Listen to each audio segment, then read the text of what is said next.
तो दोस्तों आपका स्वागत है आज की हमारी एक और नई वीडियो में। तो आज की सुबह की शुरुआत होती है मक्के की रोटी के साथ, जो नंदनी आज पहली बार बना रही है। और मैं साथ में काट लेता हूँ कुछ वेजीज, क्योंकि आज हम साथ में बना रहे हैं सूप शाम के लिए। आज हम डिनर नहीं करेंगे और सूप को ही आज पी के रात में सो जाएंगे। और मैं सब्जियाँ काट के फिर मैं नंदनी को दिखाता हूँ कि देख ले भाई, सब्जियाँ अच्छे से कटी है ना। बट ये फिर भी सेटिस्फाइड नहीं थी, तो ये फिर क्या करती है, कुछ अदरक काटती है और अदरक के साथ साथ जो थे टमाटर वो फिर से काटना शुरू कर दिए, क्योंकि मैंने टमाटर बिल्कुल पूरी तरह से ही खाली कर दिए थे। और फिर ये 2 मिर्च ऐड कर लेती है कुकर में, और कुकर में ऐड करने के बाद नमक ऐड करती है। और नमक ऐड करने के बाद फिर पालक भी साथ में चढ़ा हुआ था, वो भी बन रहा था। और फिर क्या करती है, पानी ऐड करती है। पानी ऐड करने के बाद कुकर फुल हो जाता है, और फिर फुल करने के बाद उसको बंद करके फिर हम उसको गैस पे चढ़ा देते हैं। और गैस पे चढ़ने के बाद फिर मैं क्या करता हूँ, नंदनी को सिखाता हूँ कि मक्की की रोटी कैसे बनाई जाती है। क्योंकि मैं बचपन में मम्मी को देखा करता था कि वो रोटी कैसे बनाती थी, क्योंकि इसको बनाने नहीं आ रही थी। बट ये मुझे भी नहीं आया, और फिर मैं भी कन्फ्यूज़ हो गया कि यार कैसे बनाती थी मम्मी।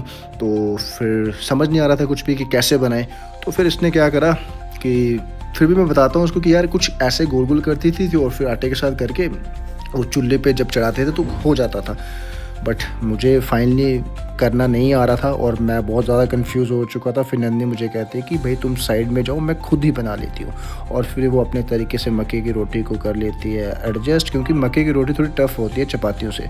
और एक गैस पे इस तरह बन रही थी। और फिर जो पालक भी तैयार हो चुकी थी, फिर नंदनी लगाती है प्लेट हम दोनों के लिए। और प्लेट जब लग जाती है और फिर मक्के की रोटी जब साथ में आती है इस पालक के साथ, तो बहुत ज़्यादा टेस्टी लग रही थी, क्योंकि हमने थोड़ा घी ऐड करा था मक्के की रोटी पे। और फिर मैं नन्ही को बताता हूँ यार इसको हम दूध के साथ भी ले सकते हैं। फिर हम दलिया भी रख देते हैं अपने लंच के लिए, क्योंकि आज दलिया बनाना था। तो ये दलिया बन रहा था, और दलिया कुछ इस तरह बन रहा था, जो नन्ही की खास रेसिपी थी, जिनकी मैं वीडियो स्पेशल आपको रेसिपी वीडियोज़ में डालूंगा। और फिर सूप को हमने ग्राइंड कर लिया था।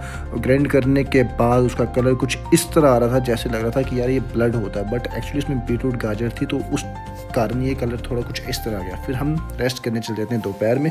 फिर मैं देखता हूँ एक मूवी जिसका नाम था डूड, जो मेरे भाई ने सजेस्ट करी थी। फिर मैं नंदनी को कहता हूँ यार आज मेरे बालों की चंपी भी कर दे, क्योंकि काफ़ी टाइम हो गया चंपी नहीं करी।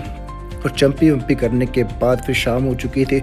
और फिर हम मशरूम करते हैं तैयार सूप के लिए। और मशरूम काट कर हम डाल देते हैं कढ़ाई में, ताकि सूप में डाल सकें। और फिर उसमें कुछ मसाले ऐड करते हैं। और मशरूम का कलर जो था वो कुछ इस तरह आ चुका था। और फिर जो सूप हमने ग्राइंड करा हुआ था उसको ऐड कर लिया मशरूम में। और ऐड करने के बाद फिर नंदनी कुछ डालती अपने स्पेशल मसाले, और फिर वही जो अक्सर डाला करती है, और मसाले ऐड